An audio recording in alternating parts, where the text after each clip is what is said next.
ਪੰਜਾਬ ਵਿੱਚ ਰਾਸ਼ਟਰੀ ਤੇ ਅੰਤਰਰਾਸ਼ਟਰੀ ਦੋਵਾਂ ਰਾਜਨੀਤੀਆਂ ਨੇ ਪੰਜਾਬ ਦੀ ਖੇਤਰੀ ਰਾਜਨੀਤੀ ਨੂੰ ਪ੍ਰਭਾਵਿਤ ਕੀਤਾ ਸੀ। 19ਵੀਂ ਸਦੀ ਦੇ ਅਖੀਰ ਤੇ 20ਵੀਂ ਸਦੀ ਦੇ ਆਰੰਭ ਵਿੱਚ ਪੰਜਾਬ ਦੇ ਲੋਕ ਔਰਤਾਂ ਦੀ ਸਮਾਜਿਕ ਉੱਨਤੀ ਵੱਲ ਵਧੇਰੇ ਰੁੱਝੇ ਹੋਏ ਸਨ। ਇਸ ਸਮੇਂ ਕਈ ਵਿਧਵਾ ਆਸ਼ਰਮ ਤੇ ਸੁਧਾਰਵਾਦੀ ਸੰਗਠਨ ਖੋਲ੍ਹੇ ਗਏ। 20ਵੀਂ ਸਦੀ ਦੇ ਸ਼ੁਰੂਆਤੀ 2 ਦਹਾਕਿਆਂ 'ਚ ਸਮਾਜਿਕ ਰੀਤੀ ਰਿਵਾਜਾਂ ਜਿਵੇਂ ਕਿ ਮਾਦਾ ਭਰੂਣ ਹੱਤਿਆ, ਵਿਧਵਾਵਾਂ ਦੀ ਮਾੜੀ ਹਾਲਤ, ਪਰਦਾ ਪ੍ਰਥਾ, ਸਤੀ ਪ੍ਰਥਾ, ਬਾਲ ਵਿਆਹ ਤੇ ਕਈ ਹੋਰ ਸਮਾਜਿਕ ਕੁਰੀਤੀਆਂ ਦੇ ਖਿਲਾਫ ਜੰਗ ਛਿੜੀ ਹੋਈ ਸੀ। ਇਸ ਪ੍ਰਕਾਰ ਔਰਤਾਂ ਦੀ ਸਿੱਖਿਆ ਨੂੰ ਔਰਤਾਂ ਦੀ ਮੁਕਤੀ ਦਾ ਸਭ ਤੋਂ ਉੱਤਮ ਮਾਧਿਅਮ ਮੰਨਿਆ ਜਾਂਦਾ ਸੀ। ਇਸ ਸਮੇਂ ਵੱਖ-ਵੱਖ ਸੰਗਠਨਾਂ ਤੇ ਐਸੋਸੀਏਸ਼ਨਾਂ ਦਾ ਗਠਨ ਕੀਤਾ ਗਿਆ, ਜਿਸ ਕਾਰਨ ਪੰਜਾਬ ਦੀਆਂ ਔਰਤਾਂ ਜਨਤਕ ਖੇਤਰ 'ਚ ਹਿੱਸਾ ਲੈਣ ਲਈ ਆਪਣੇ ਘਰਾਂ ਤੋਂ ਬਾਹਰ ਆਈਆਂ। ਬ੍ਰਿਟਿਸ਼ ਬਸਤੀਵਾਦੀ ਸ਼ਾਸਨ ਦੇ ਵਿਰੁੱਧ ਭਾਰਤ ਵਿੱਚ ਰਾਸ਼ਟਰਵਾਦੀ ਸੰਘਰਸ਼ ਨੇ ਮਰਦਾਂ ਤੇ ਔਰਤਾਂ ਦੋਵਾਂ ਦੀ ਰਾਜਨੀਤਿਕ ਲਾਮਬੰਦੀ ਕੀਤੀ। ਇਸ ਨੇ ਮੱਧ ਵਰਗ ਤੇ ਕੁਲੀਨ ਔਰਤਾਂ ਨੂੰ ਜਨਤਕ ਖੇਤਰ ਵਿੱਚ ਨਵੇਂ ਮਾਡਲ ਅਪਣਾਉਣ ਤੇ ਗਤੀਵਿਧੀਆਂ ਦੀ ਸ਼੍ਰੇਣੀ ਵਿੱਚ ਸ਼ਾਮਲ ਹੋਣ ਲਈ ਉਤਸ਼ਾਹਿਤ ਕੀਤਾ, ਜਿਵੇਂ ਕਿ ਸਮਾਜ ਸੁਧਾਰ, ਰਾਸ਼ਟਰਵਾਦੀ ਸੰਦੇਸ਼ ਨੂੰ ਫੈਲਾਉਣਾ ਤੇ ਅੰਦੋਲਨ ਲਈ ਲਾਮਬੰਦੀ ਕਰਨਾ ਆਦਿ। 20ਵੀਂ ਸਦੀ ਦੇ ਪਹਿਲੇ ਦਹਾਕੇ ਤੋਂ ਪੰਜਾਬ ਦੀਆਂ ਕੁਝ ਔਰਤਾਂ ਨੇ ਮੁੱਖ ਤੌਰ ਤੇ ਸੁਧਾਰਕ ਕਾਰਜਾਂ ਵਿੱਚ ਹਿੱਸਾ ਲੈਣਾ ਸ਼ੁਰੂ ਕੀਤਾ। ਦੂਜੇ ਦਹਾਕੇ ਵਿੱਚ ਪੰਜਾਬ ਦੇ ਰਾਜਨੀਤਿਕ ਖੇਤਰ ਵਿੱਚ ਔਰਤਾਂ ਦੀ ਸ਼ਮੂਲੀਅਤ 'ਚ ਬਹੁਤ ਸਾਰੇ ਉਤਰਾਅ ਚੜ੍ਹਾਅ ਆਏ। ਸਾਰੇ ਵਰਗਾਂ ਤੇ ਜਾਤਾਂ ਦੀਆਂ ਔਰਤਾਂ ਨੇ ਰਾਸ਼ਟਰੀ ਅੰਦੋਲਨ ਦਾ ਸਮਰਥਨ ਕੀਤਾ। ਭਾਰਤੀ ਔਰਤਾਂ ਨੇ ਉਦਾਰਵਾਦੀ ਸੰਵਿਧਾਨਵਾਦ ਤੋਂ ਲੈ ਕੇ ਕ੍ਰਾਂਤੀਕਾਰੀ ਹਿੰਸਾ ਤੱਕ ਦੀ ਹਰ ਰਾਜਨੀਤਿਕ ਗਤੀਵਿਧੀ ਵਿੱਚ ਹਿੱਸਾ ਲਿਆ। ਪਰ ਮਹਾਤਮਾ ਗਾਂਧੀ ਦੇ ਸਿਵਲ ਨਾਫਰਮਾਨੀ ਤੇ ਭਾਰਤ ਛੱਡੋ ਅੰਦੋਲਨਾਂ ਦੌਰਾਨ ਉਹ ਵੱਡੀ ਗਿਣਤੀ 'ਚ ਖੁੱਲ੍ਹੇ ਰੂਪ ਵਿੱਚ ਬਾਹਰ ਆਈਆਂ। ਔਰਤਾਂ ਦੀ ਭਾਗੀਦਾਰੀ ਨੇ ਸਾਡੇ ਸੁਤੰਤਰਤਾ ਸੰਗਰਾਮ ਨੂੰ ਇੱਕ ਨਵਾਂ ਮੋੜ ਦਿੱਤਾ, ਜੋ ਇਤਿਹਾਸ ਵਿੱਚ ਬੇਮਿਸਾਲ ਹੋ ਗਿਆ। ਸਰੋਜਨੀ ਨਾਇਡੂ ਤੇ ਕਮਲਾ ਦੇਵੀ ਚਟੋਪਾਧਿਆਏ ਦੀ ਅਗਵਾਈ ਵਿੱਚ ਲੂਣ ਸੱਤਿਆਗ੍ਰਹਿ 'ਚ ਹਿੱਸਾ ਲਿਆ। ਨਿਡਰ ਸਵਰੂਪ ਰਾਣੀ ਨਹਿਰੂ ਨੇ ਪੁਲਿਸ ਦੇ ਲਾਠੀਚਾਰਜ ਦਾ ਸਾਹਮਣਾ ਪ੍ਰੇਰਨਾਦਾਇਕ ਹਿੰਮਤ ਨਾਲ ਕੀਤਾ ਤੇ ਦੇਸ਼ ਭਰ ਦੀਆਂ ਔਰਤਾਂ ਦੀ ਵੱਡੀ ਗਿਣਤੀ 'ਚ ਅੰਗਰੇਜ਼ਾਂ ਦੀ ਤਾਕਤ ਤੇ ਭਾਰਤ ਉੱਤੇ ਉਹਨਾਂ ਦੇ ਰਾਜ ਦੇ ਅਧਿਕਾਰ ਨੂੰ ਚੁਣੌਤੀ ਦੇਣ ਲਈ ਅੱਗੇ ਆਈਆਂ। ਵਿਜੇ ਲਕਸ਼ਮੀ ਪੰਡਤ, ਰਾਜਪਤੀ ਕੌਲ, ਹੰਸਾ ਮਹਿਤਾ, ਅਰੁਣਾ ਆਸਿਫ ਅਲੀ, ਇੰਦਰਾ ਗਾਂਧੀ, ਐਸ ਕ੍ਰਿਪਲਾਨੀ ਤੇ ਰਾਜਕੁਮਾਰੀ ਅੰਮ੍ਰਿਤ ਕੌਰ ਸੰਘਰਸ਼ ਵਿੱਚ ਸ਼ਾਮਲ ਹੋਈਆਂ। ਗੱਲ ਕਰਾਂਗੇ ਰਾਜਕੁਮਾਰੀ ਅੰਮ੍ਰਿਤ ਕੌਰ ਦੀ। ਇਤਿਹਾਸ ਦੇ ਪ੍ਰੋਫੈਸਰ ਡਾਕਟਰ ਕੁਨਾਲ ਮਹਿਤਾ ਦੇ ਸ਼ਬਦਾਂ ਵਿੱਚ। ਰਾਜਕੁਮਾਰੀ ਅੰਮ੍ਰਿਤ ਕੌਰ ਦੀ ਅੱਜ ਅਸੀਂ ਗੱਲ ਕਰਨ ਜਾ ਰਹੇ ਹਾਂ, ਜੋ ਪੰਜਾਬ ਦੇ ਕਪੂਰਥਲਾ ਸਟੇਟ ਦੀ ਰਾਜਕੁਮਾਰੀ ਨੇ। ਔਰ ਅਸੀਂ ਜੇ ਦੇਖੀਏ ਤੇ ਇੱਕ ਪ੍ਰਿੰਸਲੀ ਸਟੇਟ ਦੀ ਰਾਜਕੁਮਾਰੀ ਬਚਪਨ ਤੋਂ ਹੀ ਜਿਨ੍ਹਾਂ ਦਾ ਸੁਪਨਾ ਸੀਗਾ ਕਿ ਮੈਂ ਆਪਣੇ ਦੇਸ਼ ਨੂੰ ਫਿਰੰਗੀਆਂ ਤੋਂ ਆਜ਼ਾਦ ਕਰਾਵਾਂ, ਔਰ ਗਾਂਧੀ ਜੀ ਨਾਲ ਮਿਲ ਕੇ, ਗਾਂਧੀ ਜੀ ਤੋਂ ਪ੍ਰਭਾਵਿਤ ਹੋ ਕੇ ਗਾਂਧੀ ਜੀ ਦੀਆਂ ਪਾਲਿਸੀਜ਼ ਤੇ ਚੱਲਦੇ ਹੋਏ ਇਹਨਾਂ ਨੇ ਬਹੁਤ ਇੰਪੋਰਟੈਂਟ ਰੋਲ ਪਲੇ ਕੀਤਾ। ਔਰ ਜਿਸ ਕਰਕੇ ਅਸੀਂ ਦੇਖਦੇ ਹਾਂ ਕਿ ਆਜ਼ਾਦੀ ਦੀ ਲੜਾਈ ਤੱਕ ਔਰ ਉਹਦੇ ਬਾਅਦ ਫਿਰ ਇੰਡੀਪੈਂਡੈਂਟ ਇੰਡੀਆ ਵਿੱਚ ਯੂਨੀਅਨ ਹੈਲਥ ਮਿਨਿਸਟਰ ਦੇ ਤੌਰ ਤੇ ਬਹੁਤ ਹੀ ਸ਼ਲਾਘਾਯੋਗ ਕੰਮ ਕੀਤੇ, ਜਿਹਦੇ ਕਰਕੇ ਰਾਜਕੁਮਾਰੀ ਅੰਮ੍ਰਿਤ ਕੌਰ ਜੀ ਦਾ ਨਾਮ ਸੁਨਹਿਰੇ ਅੱਖਰਾਂ ਵਿੱਚ ਲਿਖਿਆ ਜਾਂਦਾ ਹੈ। ਔਰ ਪੰਜਾਬ ਦੀਆਂ ਔਰਤਾਂ ਲਈ ਇਹ ਇੱਕ ਸੋਰਸ ਹੈ, ਇੰਸਪੀਰੇਸ਼ਨ ਔਰ ਮੋਢੀ ਨੇ ਔਰ ਇੱਕ ਵੂਮਨ ਆਈਕਨ ਨੇ। ਰਾਜਕੁਮਾਰੀ ਅੰਮ੍ਰਿਤ ਕੌਰ ਦਾ ਜਨਮ 2 ਫਰਵਰੀ 1899 ਨੂੰ ਲਖਨਊ ਵਿੱਚ ਹੋਇਆ, ਜੋ ਉਸ ਵੇਲੇ ਸੰਯੁਕਤ ਪ੍ਰਾਂਤ ਦਾ ਹਿੱਸਾ ਸੀ। ਰਾਜਕੁਮਾਰੀ ਅੰਮ੍ਰਿਤ ਕੌਰ ਪੰਜਾਬ ਖੇਤਰ ਦੇ ਕਪੂਰਥਲਾ ਦੇ ਸ਼ਾਹੀ ਪਰਿਵਾਰ ਦੇ ਮੈਂਬਰ ਰਾਜਾ ਹਰਨਾਮ ਸਿੰਘ ਤੇ ਉਸ ਦੀ ਪਤਨੀ ਰਾਣੀ ਹਰਨਾਮ ਕੌਰ ਦੇ ਘਰ ਜਨਮੀ ਸੀ। ਉਸ ਦੀ ਮਾਤਾ ਰਾਣੀ ਹਰਨਾਮ ਕੌਰ ਇੱਕ ਬੰਗਾਲੀ ਪ੍ਰੈਸਬਿਟੇਰੀਅਨ ਮਾਂ ਤੇ ਐਂਗਲੀਕਨ ਪਿਤਾ ਦੀ ਧੀ ਸੀ। ਰਾਜਕੁਮਾਰੀ ਨੇ ਆਪਣੀ ਮੁੱਢਲੀ ਸਿੱਖਿਆ ਇੰਗਲੈਂਡ ਦੇ ਡੋਰਸੈਟ ਵਿੱਚ ਸ਼ੇਰਬੌਰਨ ਸਕੂਲ ਫਾਰ ਗਰਲਜ਼ ਵਿੱਚ ਪ੍ਰਾਪਤ ਕੀਤੀ ਤੇ ਆਪਣੀ ਕਾਲਜ ਦੀ ਪੜ੍ਹਾਈ ਆਕਸਫੋਰਡ ਯੂਨੀਵਰਸਿਟੀ ਵਿੱਚ ਹਾਸਲ ਕੀਤੀ। ਇੰਗਲੈਂਡ 'ਚ ਆਪਣੀ ਪੜ੍ਹਾਈ ਪੂਰੀ ਕਰਨ ਤੋਂ ਬਾਅਦ ਉਹ ਵਾਪਸ ਭਾਰਤ ਪਰਤ ਆਈ। ਰਾਜਾ ਹਰਨਾਮ ਸਿੰਘ ਨੇ ਗੋਪਾਲ ਕ੍ਰਿਸ਼ਨ ਗੋਖਲੇ ਸਮੇਤ ਬਹੁਤ ਸਾਰੇ ਇੰਡੀਅਨ ਨੈਸ਼ਨਲ ਕਾਂਗਰਸ ਪਾਰਟੀ ਦੇ ਨੇਤਾਵਾਂ ਦੇ ਵਿਸ਼ਵਾਸ ਦਾ ਆਨੰਦ ਮਾਣਿਆ। ਇੰਗਲੈਂਡ ਤੋਂ ਭਾਰਤ ਵਾਪਸ ਆਉਣ ਤੋਂ ਬਾਅਦ ਰਾਜਕੁਮਾਰੀ ਨੇ ਉਹਨਾਂ ਨੇਤਾਵਾਂ ਦੇ ਕਦੇ-ਕਦਾਈ ਆਪਣੇ ਪਿਤਾ ਦੇ ਘਰ ਆਉਣ ਨਾਲ ਭਾਰਤ ਦੀ ਆਜ਼ਾਦੀ ਦੀ ਲੜਾਈ ਵਿੱਚ ਦਿਲਚਸਪੀ ਲੈਣੀ ਸ਼ੁਰੂ ਕਰ ਦਿੱਤੀ। 1919 ਵਿੱਚ ਬੰਬਈ ਵਿੱਚ ਮਹਾਤਮਾ ਗਾਂਧੀ ਨਾਲ ਵਿਅਕਤੀਗਤ ਤੌਰ ਤੇ ਮੁਲਾਕਾਤ ਕੀਤੀ। ਬਚਪਨ ਤੋਂ ਹੀ ਇਹਨਾਂ ਦੀ ਜਿਹੜੀ ਸਟੱਡੀ ਹੈ ਉਹ ਇੰਗਲੈਂਡ ਲੰਡਨ ਵਿਖੇ ਹੋਈ ਹੈ। ਉਸ ਨੂੰ ਅਸੀਂ ਟਰੂ ਪੈਟਰੀਓਟ ਔਰ ਬਿਲੀਵਰ ਆਫ ਨਾਨ ਵਾਇਲੈਂਸ ਦੇ ਨਾਮ ਨਾਲ ਜਾਣਦੇ ਹਾਂ। ਦੇ ਬਾਅਦ ਔਰ ਬਚਪਨ ਤੋਂ ਹੀ ਪਾਰਟੀਸਪੇਸ਼ਨ ਔਰ ਬਚਪਨ ਵਿੱਚ ਇਹਨਾਂ ਦੀ ਫੈਮਿਲੀ ਰਿਆਸਤ ਫੈਮਿਲੀ ਸੀਗੀ ਔਰ ਬਚਪਨ ਤੋਂ ਹੀ ਇਹਨਾਂ ਦੇ ਘਰ ਵਿੱਚ ਜਿਹੜੇ ਸਟਾਲਵਰਟ ਲੀਡਰ ਹੈ ਉਹਨਾਂ ਦਾ ਆਣਾ ਜਾਣਾ ਸੀਗਾ। ਔਰ ਗੋਪਾਲ ਕ੍ਰਿਸ਼ਨ ਗੋਖਲੇ ਜੀ ਤੋਂ ਇਹ ਬਚਪਨ ਵਿੱਚ ਬਹੁਤ ਪ੍ਰਭਾਵਿਤ ਹੋਏ ਔਰ ਹੌਲੀ ਹੌਲੀ ਇਹਨਾਂ ਨੇ ਮਹਾਤਮਾ ਗਾਂਧੀ ਦੇ ਬਾਅਦ ਲੰਬਾ ਸੰਘਰਸ਼ ਇੱਕ ਵੱਡਾ ਇੰਪੋਰਟੈਂਟ ਰੋਲ ਪਲੇ ਕੀਤਾ। ਔਰ ਇਹਦੇ ਬਾਅਦ ਇਹ ਮੰਨਿਆ ਜਾਂਦਾ ਹੈ ਕਿ ਸਪੋਰਟਸ ਵਿੱਚ ਵੀ ਬਹੁਤ ਆਪਣੀ ਰੁਚੀ ਰੱਖਦੇ ਸੀ, ਵਿਸ਼ੇਸ਼ ਕਰ ਟੈਨਿਸ, ਹਾਕੀ ਔਰ ਕ੍ਰਿਕਟ ਦੇ ਖੇਡ ਵਿੱਚ ਇਹਨਾਂ ਦਾ ਵਿਸ਼ੇਸ਼ ਰੋਲ ਸੀਗਾ। ਔਰ ਪਲੱਸ ਆਪ ਟੈਨਿਸ ਦੇ ਅੱਛੇ ਪਲੇਅਰ ਸੀਗੇ। ਇੰਡੀਅਨ ਨੈਸ਼ਨਲ ਕਾਂਗਰਸ INC 'ਚ ਸ਼ਾਮਲ ਹੋਣ ਤੋਂ ਬਾਅਦ ਉਸਨੇ ਭਾਰਤ ਦੀ ਆਜ਼ਾਦੀ ਦੇ ਸੰਘਰਸ਼ ਦੇ ਨਾਲ-ਨਾਲ ਸਮਾਜ ਸੁਧਾਰ ਗਤੀਵਿਧੀਆਂ ਵਿੱਚ ਵੀ ਹਿੱਸਾ ਲੈਣਾ ਸ਼ੁਰੂ ਕਰ ਦਿੱਤਾ। ਉਸਨੇ ਦੁਨਿਆਵੀ ਸੁੱਖ ਤਿਆਗ ਦਿੱਤੇ, ਆਪਣਾ ਧਿਆਨ ਸਮਾਜ ਦੀ ਸੇਵਾ ਵੱਲ ਕੇਂਦਰਿਤ ਕੀਤਾ। ਭਾਰਤ ਦੇ ਸੁਤੰਤਰਤਾ ਸੰਗਰਾਮ ਦੌਰਾਨ ਉਸਨੇ ਹੋਰ ਸੁਤੰਤਰਤਾ ਸੰਗਰਾਮੀਆਂ ਦੇ ਨਾਲ ਕਾਫੀ ਨੇੜਤਾ ਨਾਲ ਕੰਮ ਕੀਤਾ।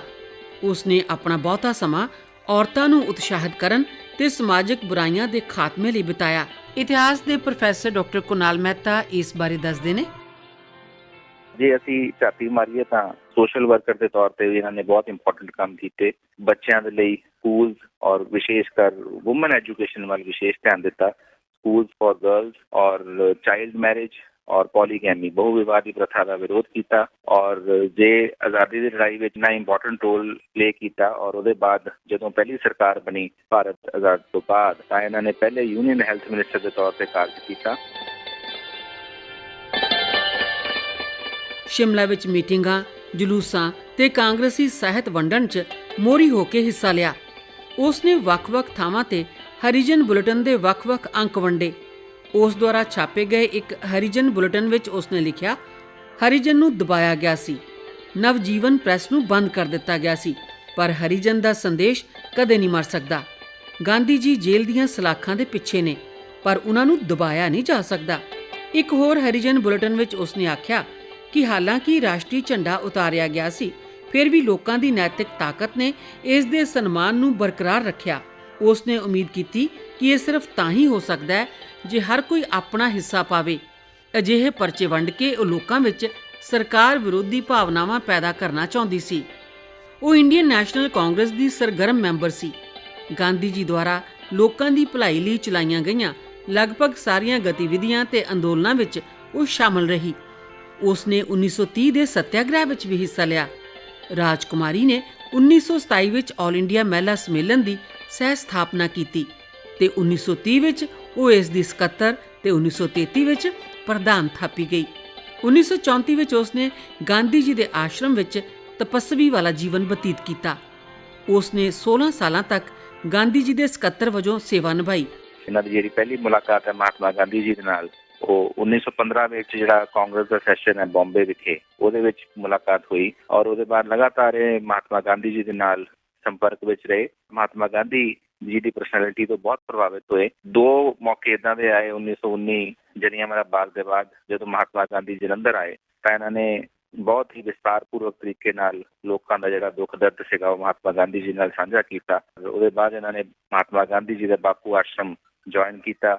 1934 ਵਿੱਚ ਇਹਨਾਂ ਨੇ ਸੇਵਾਗ੍ਰਾਮ ਆਸ਼ਰਮ ਜੁਆਇਨ ਕੀਤਾ। ਲਗਭਗ 16 ਸਾਲ ਤੱਕ ਮਹਾਤਮਾ ਗਾਂਧੀ ਦੇ ਸੈਕਟਰੀ ਦੇ ਤੌਰ ਤੇ ਇਹਨਾਂ ਨੇ ਕਾਰਜ ਕੀਤਾ। ਗਾਂਧੀ ਜੀ ਦੀ ਭਰੋਸੇਮੰਦ ਰਾਜਕੁਮਾਰੀ ਨੇ ਔਰਤਾਂ ਦੇ ਉਤਸ਼ਾਹ ਦਾ ਕਾਰਜ ਸੰਭਾਲਿਆ ਤੇ 1942 ਵਿੱਚ ਭਾਰਤ ਛੱਡੋ ਅੰਦੋਲਨ ਦੌਰਾਨ ਬਹੁਤ ਹੀ ਅਹਿਮ ਭੂਮਿਕਾ ਅਦਾ ਕੀਤੀ। ਉਸ ਨੇ ਦਿਨ ਰਾਤ ਵੱਖ-ਵੱਖ ਜਲੂਸਾਂ ਦੀ ਅਗਵਾਈ ਕੀਤੀ। ਉਸ ਨੇ ਲੋਕਾਂ ਨੂੰ ਅੰਦੋਲਨ ਵਿੱਚ ਸ਼ਾਮਲ ਹੋਣ ਲਈ ਪ੍ਰੇਰਿਤ ਕੀਤਾ। ਉਹ ਹਰ ਕਸਬੇ 'ਚ ਵੱਖ-ਵੱਖ ਜਲੂਸਾਂ ਦੀ ਅਗਵਾਈ ਕਰਨ ਲਈ ਗਈ।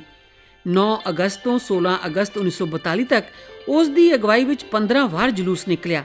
ਉਸ ਤੇ ਲਾਠੀ ਚਾਰਜ ਵੀ ਹੋਇਆ, ਪਰ ਰਾਜਕੁਮਾਰੀ ਅੰਮ੍ਰਿਤ ਕੌਰ ਨੇ ਰਮੇਸ਼ਵਰੀ ਨਹਿਰੂ ਤੇ ਅਰਨਾ ਆਸਫ ਅਲੀ ਦੇ ਨਾਲ ਰਲ ਕੇ ਆਲ ਇੰਡੀਆ ਮਹਿਲਾ ਸੰਮੇਲਨ ਦੀ ਨੁਮਾਇੰਦਗੀ ਕਰਦਿਆਂ ਸਰਕਾਰ ਨੂੰ ਅਪੀਲ ਕੀਤੀ ਕਿ ਉਹ ਭਾਰਤ ਦੀ ਆਜ਼ਾਦੀ ਦੀਆਂ ਰਾਜਨੀਤਿਕ ਮੰਗਾਂ ਦਾ ਨਿਪਟਾਰਾ ਕਰੇ ਤੇ ਭਾਰਤ ਛੱਡ ਦੇਵੇ। ਡਾਕਟਰ ਕੁਨਾਲ ਮਹਿਤਾ ਦੇ ਸ਼ਬਦਾਂ ਵਿੱਚ, ਪੰਜਾਬ ਦੇ ਜਿਹੜੀ ਵੂਮਨ ਇੰਪਾਵਰਮੈਂਟ ਹੈ, ਪੰਜਾਬ ਵਿੱਚ ਵੂਮਨ ਇੰਪਾਵਰਮੈਂਟ ਵਿੱਚ ਬਹੁਤ ਇੰਪੋਰਟੈਂਟ ਰੋਲ ਪਲੇ ਕਰਦੇ ਹੋਏ, ਔਰ ਇਸ ਕਰਕੇ ਇਹਨਾਂ ਨੂੰ ਪੰਜਾਬ ਦੀਆਂ ਔਰਤਾਂ ਦਾ ਇੱਕ ਵੂਮਨ ਆਈਕਨ ਮੰਨਿਆ ਜਾਂਦਾ ਹੈ, ਕਿਉਂਕਿ ਇਹਨਾਂ ਨੇ ਆਜ਼ਾਦੀ ਦੀ ਲੜਾਈ ਦੇ ਨਾਲ ਨਾਲ ਵੂਮਨ ਇੰਪਾਵਰਮੈਂਟ ਵਿੱਚ ਵਿਸ਼ੇਸ਼ ਰੋਲ ਪਲੇ ਕੀਤਾ, ਜਿਸ ਕਰਕੇ ਇਹਨਾਂ ਦਾ ਵਿਸ਼ੇਸ਼ ਸਥਾਨ ਹੈ। ਔਰ ਪੰਜਾਬ ਦੀਆਂ ਔਰਤਾਂ ਨੂੰ ਇਹਨਾਂ ਨੇ ਵੱਖਰੇ ਵੱਖਰੇ ਅੰਦੋਲਨਾਂ ਵਿੱਚ ਲੀਡ ਕੀਤਾ, ਜਿਹਦੇ ਵਿੱਚ salt satyagraha, non cooperation movement, civil disobedience movement ਔਰ ਕੁਇਟ ਇੰਡੀਆ ਮੂਵਮੈਂਟ ਜਿਹੜੀ ਹੈ ਬਹੁਤ ਇੰਪੋਰਟੈਂਟ ਹੈ। ਜਦੋਂ ਆਜ਼ਾਦੀ ਦੀ ਲੜਾਈ ਦੇ ਦੌਰਾਨ ਇਹਨਾਂ ਨੇ ਔਰਤਾਂ ਦੀ ਸਥਿਤੀ ਪੰਜਾਬ ਵਿੱਚ ਦੇਖੀ ਕਿਉਂਕਿ ਰਹਿੰਦੇ ਹੋਏ ਕਪੂਰਥਲਾ ਸਟੇਟ ਵਿੱਚ ਇਹਨਾਂ ਦਾ ਨਿਵਾਸ ਸੀਗਾ ਔਰ ਉਸ ਵੇਲੇ ਔਰਤਾਂ ਨੂੰ ਪੁਰਸ਼ਾਂ ਦੇ ਮੁਕਾਬਲੇ ਵਿੱਚ ਇਕੁਅਲ ਸਟੇਟਸ ਨਹੀਂ ਦਿੱਤਾ ਜਾਂਦਾ ਸੀ। ਨਾ ਤਾਂ ਔਰਤਾਂ ਦੀ ਸਿੱਖਿਆ ਵੱਲ ਕੋਈ ਧਿਆਨ ਦਿੱਤਾ ਜਾਂਦਾ ਸੀਗਾ, ਨਾ ਔਰਤਾਂ ਦੀ ਕੋਈ ਹੈਲਥ ਵੱਲ ਧਿਆਨ ਦਿੱਤਾ ਜਾਂਦਾ ਸੀਗਾ ਔਰ ਕਿਉਂਕਿ ਇਹਨਾਂ ਨੇ ਵੂਮਨ ਦੀ ਪਲਾਈਟ, ਵੂਮਨ ਦੀ ਇਸ ਕੰਡੀਸ਼ਨ ਨੂੰ ਆਪ ਦੇਖਿਆ, ਆਪ ਹੰਡਾਇਆ ਔਰ ਪਿੰਡਾਂ ਵਿੱਚ ਜਾ ਕੇ ਜਦੋਂ ਦੇਖਿਆ ਤਾਂ ਇਹਨਾਂ ਨੇ ਵੂਮਨ ਰਾਈਟਸ ਬਾਰੇ ਬਹੁਤ ਹੀ ਇੰਪੋਰਟੈਂਟ ਬਿੱਲ ਜਿਹੜੇ ਸੀਗੇ ਉਹਦੇ ਵਿੱਚ ਅੰਗਰੇਜ਼ਾਂ ਦੇ ਟਾਈਮ ਤੇ ਪਾਸ ਕਰਵਾਏ। ਉਹਦੇ ਵਿੱਚ ਬਹੁ ਵਿਵਾਦ ਜਿਹੜੀ ਪ੍ਰਥਾ ਹੈ ਉਸ ਦਾ ਵਿਰੋਧ ਕੀਤਾ। ਇਸ ਤੋਂ ਇਲਾਵਾ ਚਾਈਲਡ ਮੈਰਿਜ ਦੀ ਜਿਹੜੀ ਹੈ ਉਹ ਬਾਲ ਵਿਵਾਹ ਦਾ ਵਿਰੋਧ ਕੀਤਾ ਕਿਉਂਕਿ ਇਹਨਾਂ ਨੇ ਆਪ ਦੇਖਿਆ ਔਰ ਇਸ ਕਰਕੇ ਇਹਨਾਂ ਨੇ ਜਿਹੜੇ 2 ਇੰਪੋਰਟੈਂਟ ਬਿੱਲ ਹੈ ਅੰਗਰੇਜ਼ਾਂ ਦੇ ਟਾਈਮ ਤੇ ਹੀ, ਜਿਹਦੇ ਵਿੱਚ ਖਾਸ ਕਰਕੇ ਸਕੂਲੀ ਬੱਚਿਆਂ ਲਈ, ਛੋਟੀ ਬੱਚਿਆਂ ਲਈ ਸਕੂਲਾਂ ਦਾ ਪਲਾਨ ਕੀਤਾ ਔਰ ਇਹਦੇ ਨਾਲ ਚਾਈਲਡ ਮੈਰਿਜ, ਪੋਲੀਗੈਮੀ ਦਾ ਵਿਰੋਧ ਕਰਦੇ ਹੋਏ ਖਾਦੀ ਵਿੱਚ ਵੂਮਨ ਦੀ ਪਾਰਟਿਸਿਪੇਸ਼ਨ ਕਰਾਈ। ਪੰਜਾਬ ਵਿੱਚ ਜਿੱਥੇ ਖਾਦੀ ਕੇਂਦਰ ਖੋਲ੍ਹੇ ਉੱਥੇ ਵੂਮਨ ਦੀ ਪਾਰਟਿਸਿਪੇਸ਼ਨ ਵਿੱਚ ਇਹਨਾਂ ਦਾ ਬਹੁਤ ਇੰਪੋਰਟੈਂਟ ਰੋਲ ਹੈ ਕਿਉਂਕਿ ਇਹਨਾਂ ਦਾ ਮੰਨਣਾ ਸੀਗਾ ਕਿ ਜੇ ਵੂਮਨ ਇੰਪਾਵਰ ਹੋਏਗੀ ਤਾਂ ਸਾਡੀ ਸੁਸਾਇਟੀ, ਸਾਡੀ ਫੈਮਿਲੀ ਵੀ ਜਿਹੜੀ ਹੈ ਉਸ ਫੈਮਿਲੀ ਤੋਂ, ਜਿਸ ਫੈਮਿਲੀ ਤੋਂ ਵੂਮਨ ਬਿਲੋਂਗ ਕਰਦੀ ਹੈ ਉਹ ਵੀ ਇੰਪਾਵਰ ਹੋਏਗੀ। ਇਸ ਕਰਕੇ ਖਾਦੀ ਵੀ ਕਿਉਂਕਿ ਸੈਲਫ ਸਫੀਸ਼ੀਐਂਟ ਇਹਨਾਂ ਨੇ ਵੂਮਨ ਨੂੰ ਬਣਾਇਆ, ਇਸ ਕਰਕੇ ਖਾਦੀ ਦਾ ਬਹੁਤ ਉਪਯੋਗ ਕਰਨਾ ਇਹਨੇ ਪੰਜਾਬ ਦੇ ਵੱਖਰੇ ਕੇਂਦਰਾਂ ਵਿੱਚ ਸ਼ੁਰੂ ਕੀਤਾ ਔਰ ਵੂਮਨ ਦੀ ਕੰਡੀਸ਼ਨ ਨੂੰ ਇੰਪਰੂਵ ਕਰਨ ਵਿੱਚ ਵਿਸ਼ੇਸ਼ ਕਰ ਡਿਊਰਿੰਗ ਫਰੀडम ਸਟਰਗਲ ਉਹਦੇ ਵਿੱਚ ਬਹੁਤ ਹੀ ਇੰਪੋਰਟੈਂਟ ਰੋਲ ਪਲੇ ਕੀਤਾ ਔਰ ਯੂਨੀਅਨ ਹੈਲਥ ਮਿਨਿਸਟਰ ਦੇ ਤੌਰ ਤੇ ਵੀ ਇਹਨਾਂ ਨੇ ਵੂਮਨ ਨਾਲ ਸੰਬੰਧਿਤ ਬਹੁਤ ਸਾਰੇ ਇੰਪੋਰਟੈਂਟ ਬਿੱਲ ਜਿਹੜੇ ਸੀਗੇ ਉਹ ਪਾਸ ਕਰਵਾਏ। ਅੰਦੋਲਨ 'ਚ ਉਸ ਦੀ ਸਰਗਰਮ ਸ਼ਮੂਲੀਅਤ ਦੇ ਕਾਰਨ ਉਸ ਨੂੰ 6 ਅਕਤੂਬਰ 1942 ਨੂੰ ਕਾਲਕਾ ਵਿਖੇ ਗ੍ਰਿਫਤਾਰ ਕਰ ਲਿਆ ਗਿਆ ਤੇ ਅੰਬਾਲਾ ਜੇਲ੍ਹ ਵਿੱਚ ਨਜ਼ਰਬੰਦ ਕਰ ਦਿੱਤਾ। ਉਸ ਨੂੰ 1 ਮਹੀਨੇ ਲਈ ਇੱਕ ਆਮ ਕੈਦੀ ਵਾਂਗ ਜੇਲ੍ਹ 'ਚ ਰੱਖਿਆ ਗਿਆ। ਉਸ ਨੂੰ ਆਪਣੇ ਕੱਪੜਿਆਂ ਦਾ ਸੂਟਕੇਸ ਲਿਜਾਣ ਦੀ ਵੀ ਇਜਾਜ਼ਤ ਨਹੀਂ ਸੀ। ਇੱਥੇ ਨਹਾਉਣ ਦਾ ਵੀ ਕੋਈ ਪ੍ਰਬੰਧ ਨਹੀਂ ਸੀ ਤੇ ਦਿੱਤਾ ਗਿਆ ਭੋਜਨ ਵੀ ਅਣਪੱਕਿਆ, ਖਰਾਬ ਤੇ ਅਸ਼ੁੱਧ ਹੁੰਦਾ ਸੀ। ਨਵੰਬਰ 1942 ਵਿੱਚ ਉਸ ਨੂੰ ਭਾਰੀ ਪੁਲਿਸ ਸੁਰੱਖਿਆ ਹੇਠ ਸ਼ਿਮਲਾ ਲਿਆਂਦਾ ਗਿਆ ਤੇ ਉਸ ਦੇ ਬੰਗਲੇ ਵਿੱਚ ਨਜ਼ਰਬੰਦ ਕਰ ਦਿੱਤਾ। 9 ਨਵੰਬਰ 1944 ਨੂੰ ਪੰਜਾਬ ਸਰਕਾਰ ਦੇ ਮੁੱਖ ਸਕੱਤਰ ਦੁਆਰਾ ਲਗਾਈ ਗਈ ਇੱਕ ਹੋਰ ਪਾਬੰਦੀ ਨੇ ਸ਼ਿਮਲਾ ਦੇ ਬਾਹਰ ਉਸ ਦੇ ਅੰਦੋਲਨ ਨੂੰ ਰੋਕ ਦਿੱਤਾ। ਸ਼ਿਮਲਾ ਦੇ ਅਧਿਕਾਰੀਆਂ ਨੇ ਉਸ ਦੇ ਪੱਤਰਾਂ ਨੂੰ ਸੈਂਸਰ ਕਰ ਦਿੱਤਾ ਪਰ ਫਿਰ ਵੀ ਉਸ ਨੇ ਹਿੰਮਤ ਨਹੀਂ ਹਾਰੀ ਤੇ ਅੰਦੋਲਨ ਵਿੱਚ ਆਪਣੀਆਂ ਰਾਜਨੀਤਿਕ ਗਤੀਵਿਧੀਆਂ ਜਾਰੀ ਰੱਖੀਆਂ। ਸੁਤੰਤਰਤਾ ਸੰਗਰਾਮ ਵਿੱਚ ਇਹਨਾਂ ਦਾ ਬਹੁਤ ਹੀ ਇੰਪੋਰਟੈਂਟ ਰੋਲ ਹੈ ਔਰ ਖਾਸ ਕਰਕੇ ਸਾਲਟ ਸੱਤਿਆਗ੍ਰਹਿ 1930 ਵਿੱਚ ਬੰਬੇ ਵਿੱਚ ਇਹਨਾਂ ਦੀ ਗ੍ਰਿਫਤਾਰੀ ਹੈ। ਉਸ ਤੋਂ ਬਾਅਦ ਪੰਜਾਬ ਵਿੱਚ ਜੇ ਅਸੀਂ ਦੇਖੀਏ ਤਾਂ 1942 ਇੱਕ ਭਾਰਤ ਛੱਡੋ ਅੰਦੋਲਨ, ਕੁਇਟ ਇੰਡੀਆ ਮੂਵਮੈਂਟ ਵਿਖੇ ਸ਼ਿਮਲੇ ਵਿਖੇ ਜਿਹੜਾ ਲਾਠੀਚਾਰਜ ਹੋਇਆ ਉਸ ਦੇ ਬਾਅਦ ਇਹਨਾਂ ਨੂੰ ਗ੍ਰਿਫਤਾਰ ਕਰ ਲਿਆ ਗਿਆ। ਸ਼ਿਮਲੇ ਵਿਖੇ ਹੀ ਇਹਨਾਂ ਨੂੰ ਹਾਊਸ ਅਰੈਸਟ ਵਿੱਚ ਰੱਖਿਆ ਗਿਆ। ਬਹੁਤ ਲੰਬੀ ਸਟਰਗਲ ਇਹਨਾਂ ਨੇ ਕੀਤੀ, ਆਜ਼ਾਦੀ ਦੀ ਲੜਾਈ ਲਈ, ਖਾਸ ਕਰਕੇ ਮਹਾਤਮਾ ਗਾਂਧੀ ਜੀ ਨਾਲ ਮਿਲ ਕੇ। ਔਰ ਜੇ ਅਸੀਂ ਇਹਨਾਂ ਦੀ ਸੁਤੰਤਰਤਾ ਅੰਦੋਲਨ ਵਿੱਚ ਦੇਖੀਏ ਤਾਂ ਸਾਲਟ ਸੱਤਿਆਗ੍ਰਹਿ, ਸਵਦੇਸ਼ੀ, ਖਾਦੀ ਅਪਣਾਓ ਔਰ ਬਹੁਤ ਥਾਵਾਂ ਤੇ ਖਾਸ ਕਰਕੇ ਜਲੰਧਰ ਡਿਸਟ੍ਰਿਕਟ ਵਿੱਚ ਆਦਮਪੁਰ ਵਿਖੇ ਜਿਹੜਾ ਖਾਦੀ ਆਸ਼ਰਮ ਬਣਿਆ ਉਹਦੇ ਵਿੱਚ ਬਹੁਤ ਇੰਪੋਰਟੈਂਟ ਰੋਲ ਪਲੇ ਕੀਤਾ। ਇਹਨਾਂ ਨੇ ਜਿਹੜੀਆਂ ਰਾਊਂਡ ਟੇਬਲ ਕਾਨਫਰੰਸਿਸ ਵੀ ਹੋਈਆਂ ਉਹਦੇ ਵਿੱਚ ਵੀ ਬਹੁਤ ਇੰਪੋਰਟੈਂਟ ਰੋਲ ਪਲੇ ਕੀਤਾ ਬੈਕ ਸਟੇਜ ਵਿੱਚ ਔਰ ਜਿਹੜੇ ਇੰਪੋਰਟੈਂਟ ਫੈਸਲੇ ਹੋਏ ਇਹਨਾਂ ਸਾਲਾਂ ਵਿੱਚ। ਖਾਸ ਕਰਕੇ ਇਹਨਾਂ ਨੇ ਕਾਮਨਵੈਲਥ ਅਵਾਰਡ ਦਾ ਬਹੁਤ ਵਿਰੋਧ ਕੀਤਾ। 1932 ਵਿੱਚ ਜਿਹੜਾ ਕਾਮਨਵੈਲਥ ਅਵਾਰਡ ਆਇਆ ਉਸ ਚੀਜ਼ ਦਾ ਵੀ ਇਹਨਾਂ ਨੇ, ਉਸ ਬਿੱਲ ਦਾ ਵੀ ਇਹਨਾਂ ਨੇ ਵਿਰੋਧ ਕੀਤਾ। ਵਿਅਕਤੀਗਤ ਸੱਤਿਆਗ੍ਰਹਿ ਤੇ ਭਾਰਤ ਛੱਡੋ ਅੰਦੋਲਨ ਦੇ ਦੌਰਾਨ ਪੰਜਾਬ ਦੇ ਹਰ ਕੋਨੇ ਤੋਂ ਔਰਤਾਂ ਨੇ ਹਿੱਸਾ ਲਿਆ। ਰਾਸ਼ਟਰਵਾਦੀ ਅੰਦੋਲਨ 'ਚ ਪੰਜਾਬ ਦੀਆਂ ਔਰਤਾਂ ਦੀ ਭਾਗੀਦਾਰੀ 1901, 1910 ਤੇ ਫਿਰ 1941 ਤੋਂ 1947 ਤੱਕ ਕਦਮ ਦਰ ਕਦਮ ਸਫਲ ਰਹੀ। ਰਾਜਕੁਮਾਰੀ ਨੇ all India women's education and association ਦੀ ਚੇਅਰਪਰਸਨ ਵਜੋਂ ਵੀ ਸੇਵਾ ਨਿਭਾਈ। ਉਹ ਨਵੀਂ ਦਿੱਲੀ ਦੇ ਲੇਡੀ ਇਰਵਨ ਕਾਲਜ ਦੀ ਕਾਰਜਕਾਰੀ ਕਮੇਟੀ ਦੀ ਮੈਂਬਰ ਵੀ ਸੀ। ਬ੍ਰਿਟਿਸ਼ ਰਾਜ ਨੇ ਉਸ ਨੂੰ ਸਲਾਹਕਾਰ ਸਿੱਖਿਆ ਬੋਰਡ ਦਾ ਮੈਂਬਰ ਨਿਯੁਕਤ ਕੀਤਾ। ਉਸ ਨੂੰ ਭਾਰਤੀ ਵਫਦ ਦੇ ਮੈਂਬਰ ਵਜੋਂ ਕ੍ਰਮਵਾਰ 1945 ਤੇ 1946 ਵਿੱਚ ਲੰਡਨ ਤੇ ਪੈਰਿਸ ਵਿੱਚ ਯੂਨੈਸਕੋ ਕਾਨਫਰੰਸਾਂ ਵਿੱਚ ਭੇਜਿਆ ਗਿਆ। ਉਸ ਨੇ ਆਲ ਇੰਡੀਆ ਸਪਿਨਰਜ਼ ਐਸੋਸੀਏਸ਼ਨ ਦੇ ਟਰਸਟੀ ਬੋਰਡ ਦੀ ਮੈਂਬਰ ਵਜੋਂ ਵੀ ਕੰਮ ਕੀਤਾ। 1941 ਤੋਂ 1947 ਤੱਕ ਦੇ 7 ਸਾਲਾਂ ਦੌਰਾਨ ਪੰਜਾਬ ਪ੍ਰਾਂਤ ਦੀਆਂ ਔਰਤਾਂ ਅੱਗੇ ਆਈਆਂ ਤੇ ਪੁਰਸ਼ਾਂ ਦੇ ਨਾਲ ਬਰਾਬਰ ਹੋ ਕੇ ਆਜ਼ਾਦੀ ਦੇ ਸੰਘਰਸ਼ ਲਈ ਲੜੀਆਂ। ਅਖੀਰ ਵਿੱਚ 1947 ਚ ਆਜ਼ਾਦੀ ਦੀ ਪ੍ਰਾਪਤੀ ਤੋਂ ਬਾਅਦ ਪੰਜਾਬ ਦੀਆਂ ਔਰਤਾਂ ਨੂੰ ਉਹਨਾਂ ਦੇ ਕੰਮਾਂ ਦਾ ਸਿਹਰਾ ਦਿੱਤਾ ਗਿਆ। ਕਪੂਰਥਲਾ ਦੀ ਰਾਜਕੁਮਾਰੀ ਅੰਮ੍ਰਿਤ ਕੌਰ ਨੂੰ 1947 ਵਿੱਚ ਆਜ਼ਾਦੀ ਤੋਂ ਬਾਅਦ ਪ੍ਰਧਾਨ ਮੰਤਰੀ ਪੰਡਿਤ ਜਵਾਹਰ ਲਾਲ ਨਹਿਰੂ ਦੇ ਪਹਿਲੇ ਕੈਬਨਿਟ ਵਿੱਚ ਕੇਂਦਰੀ ਮੰਤਰੀ ਵਜੋਂ ਨਿਯੁਕਤ ਕੀਤਾ ਗਿਆ। ਡਾਕਟਰ ਕੁਨਾਲ ਮਹਿਤਾ ਇਸ ਬਾਰੇ ਦੱਸਦੇ ਨੇ। पहले हेल्थ मिनिस्टर के तौर पर भी इन्होंने बहुत इंपॉर्टेंट काम किए और विशेष करके एम्स जरा न्यू दिल्ली बिल लोक सभा पास किया गया इन्होंने टाइम से किया गया और उसके बाद बहुत ही विशेष बिल जिदा Indian medical council bill, Indian red cross society bill, prevention of food adulteration bill, orphanages and charitable house bill, lady Harding medical college and hospital bill, ये विशेष ਜਿਹੜੇ कुछ महत्वपूर्ण बिल है वो इन्होंने टाइम से ही पास हुए और इसके बाद इन्होंने जलंधर विखे anti tuberculosis centre and centre for child welfare 1934 ਵਿੱਚ ਜਲੰਧਰ ਵਿੱਚ ਸਥਾਪਿਤ ਕੀਤਾ। ਲੰਬੇ ਸੰਘਰਸ਼ ਦੇ ਨਾਲ ਜਦੋਂ ਆਜ਼ਾਦੀ ਦੀ ਲੜਾਈ ਤੋਂ ਬਾਅਦ ਯੂਨੀਅਨ ਹੈਲਥ ਮਿਨਿਸਟਰ ਦੇ ਤੌਰ ਤੇ ਵੀ ਇਹਨਾਂ ਨੇ ਬਹੁਤ ਹੀ ਇੰਪੋਰਟੈਂਟ ਕੰਮ ਕੀਤਾ। ਉਸ ਨੂੰ ਆਜ਼ਾਦ ਭਾਰਤ ਦੀ ਪਹਿਲੀ ਮਹਿਲਾ ਸਿਹਤ ਮੰਤਰੀ ਹੋਣ ਦਾ ਮਾਣ ਵੀ ਹਾਸਲ ਹੈ। ਰਾਜਕੁਮਾਰੀ ਅੰਮ੍ਰਿਤ ਕੌਰ ਨੇ ਆਪਣਾ ਘਰ all India institute of medical sciences ਨੂੰ ਦੇ ਦਿੱਤਾ। ਇਹ ਹੁਣ ਏਮਜ਼ ਦਿੱਲੀ ਦੇ ਪ੍ਰਸ਼ਾਸਕੀ ਨਿਯੰਤਰਣ ਅਧੀਨ ਹੈ ਤੇ ਇਸ ਨੂੰ ਗੈਸਟ ਹਾਊਸ ਵਜੋਂ ਸੰਭਾਲਿਆ ਜਾ ਰਿਹਾ ਹੈ। ਇਹ ਇਮਾਰਤ ਕਪੂਰਥਲਾ ਦੇ ਮਹਾਰਾਜੇ ਦੀ ਸੰਪਤੀ ਸੀ। ਪੰਜਾਬ ਦਾ ਇੱਕ ਪੁਰਾਣਾ ਰਾਜ ਤੇ ਉਸ ਦੀ ਧੀ ਰਾਜਕੁਮਾਰੀ ਅੰਮ੍ਰਿਤ ਕੌਰ ਦੁਆਰਾ ਵਿਰਾਸਤ ਵਿੱਚ ਪ੍ਰਾਪਤ ਕੀਤਾ ਗਿਆ ਸੀ। ਇਹ ਮਹਾਰਾਜਾ ਦੀ ਸਾਰੀ ਜਾਇਦਾਦ ਦੀਆਂ 3 ਇਮਾਰਤਾਂ ਵਿੱਚੋਂ ਇੱਕ ਸੀ ਤੇ ਬਾਕੀ 2 ਇਮਾਰਤਾਂ ਉਸ ਦੇ 2 ਭਰਾਵਾਂ ਦੇ ਹਿੱਸੇ ਆਈਆਂ। ਦੇਸ਼ ਦੀ ਆਜ਼ਾਦੀ ਦੀ ਲਹਿਰ ਲਈ ਕਈ ਯਾਦਗਾਰੀ ਘਟਨਾਵਾਂ ਸ਼ਿਮਲਾ ਇਤਿਹਾਸਕ ਇਮਾਰਤ ਨਾਲ ਜੁੜੀਆਂ ਹੋਈਆਂ ਨੇ। ਰਾਜਕੁਮਾਰੀ ਅੰਮ੍ਰਿਤ ਕੌਰ ਦੇ ਘਰ ਵਿੱਚ ਰਾਸ਼ਟਰਪਿਤਾ ਮਹਾਤਮਾ ਗਾਂਧੀ 1935 ਤੇ 1946 ਵਿੱਚ ਸ਼ਿਮਲਾ ਦੇ ਦੌਰੇ ਦੌਰਾਨ ਇੱਥੇ ਰਹੇ ਸਨ। 1957 ਤੱਕ ਰਾਜਕੁਮਾਰੀ ਸਿਹਤ ਮੰਤਰੀ ਦੇ ਅਹੁਦੇ ਤੇ ਰਹੀ। ਮੰਤਰੀ ਦੇ ਕੰਮਾਂ ਤੋਂ ਸੰਨਿਆਸ ਲੈ ਲਿਆ ਪਰ ਫਿਰ ਵੀ ਉਹ ਰਾਜ ਸਭਾ ਦੀ ਮੈਂਬਰ ਵਜੋਂ ਸੇਵਾਵਾਂ ਨਿਭਾਉਂਦੀ ਰਹੀ। ਜਦੋਂ ਤੱਕ ਉਹ ਜਿਉਂਦੀ ਰਹੀ ਉਹ ਏਮਜ਼ ਤੇ ਟੀਬੀ ਐਸੋਸੀਏਸ਼ਨ ਦੇ ਪ੍ਰਧਾਨਗੀ ਦੇ ਅਹੁਦੇ ਤੇ ਰਹੀ। ਉਸਨੇ ਸੇਂਟ ਜੌਨਸ ਐਂਬੂਲੈਂਸ ਕੋਰ ਦੀ ਚੇਅਰਪਰਸਨ ਵਜੋਂ ਵੀ ਸੇਵਾ ਨਿਭਾਈ। ਉਸਨੇ 14 ਸਾਲਾਂ ਦੇ ਲੰਮੇ ਅਰਸੇ ਲਈ ਇੰਡੀਅਨ ਰੈੱਡ ਕਰਾਸ ਸੁਸਾਇਟੀ ਦੇ ਚੇਅਰਪਰਸਨ ਵਜੋਂ ਵੀ ਕੰਮ ਕੀਤਾ। ਉਸਨੇ ਭਾਰਤ ਦੇ ਆਦੀਵਾਸੀ ਸਮੂਹਾਂ ਦੇ ਵਿਕਾਸ ਵਿੱਚ ਬਹੁਤ ਵੱਡਾ ਯੋਗਦਾਨ ਪਾਇਆ। 2 ਅਕਤੂਬਰ 1964 ਨੂੰ ਇਹ ਮਹਾਨ ਆਤਮਾ ਸਾਨੂੰ ਸਦੀਵੀ ਵਿਛੋੜਾ ਦੇ ਗਈ।